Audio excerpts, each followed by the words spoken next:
मी इथे एक मोठं गाजर घेतले। त्या गाजराच्या काय करायचं, दोन्हीकडच्या साईड्स आहेत ना त्या कापून घ्यायच्या। मी आत्ता कापून घेतलेत तशा। आणि ते गाजर मोठे त्याच्यामुळे मी काय केले, त्याचे 2 तुकडे केलेत आणि हे काय केले, खिसणीवर छान खिसून घेतले। तुकडे केल्यामुळे ते खिसायला सोपं जातं म्हणून मी अशा पद्धतीने ते गाजर छान खिसून घेतले। आता इकडे गॅसवर काय केलंय, मी कढई मांडून घेतली आहे। त्या कढईमध्ये मी छान असं साजूक तूप टाकून घेतले 1 पळी भरून आणि त्यामध्ये हे मी बदामाचे काप करून घेतलेले आहेत ते तळून घेते। तुमच्याकडे आणखी काही ड्राय फ्रूट्स असले तर ते तुम्ही वापरू शकता।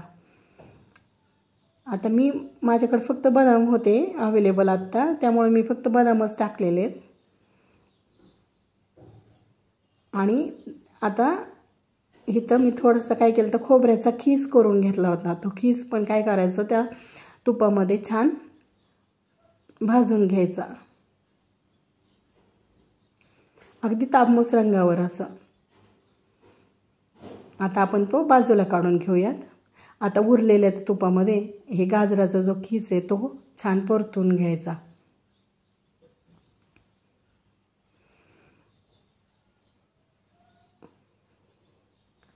मस्तपैकी असा त्या उरलेल्या तुपामध्ये हा गाजराचा खीस परतून घ्यायचा।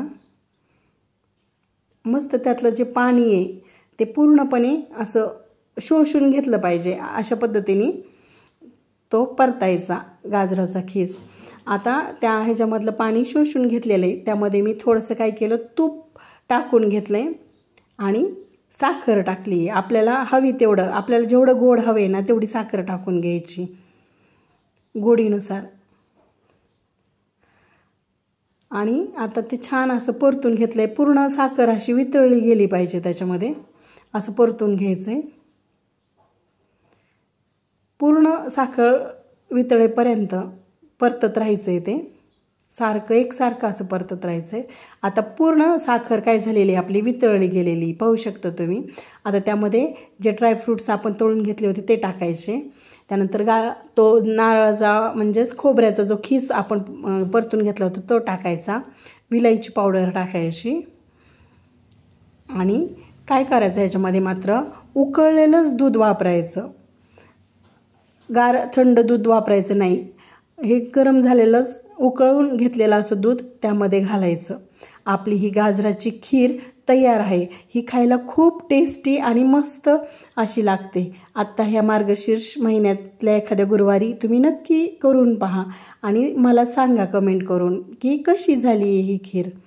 आणि खूप म्हणजे खूप सुमधुर गोड अशी ही खीर चवीला लागते। इतर खिरींच्या तुलनेत ही गाजराची खीर खूप वेगळी आणि मस्त अशी चवीला लागते। तुम्ही पण करून पहा आणि मला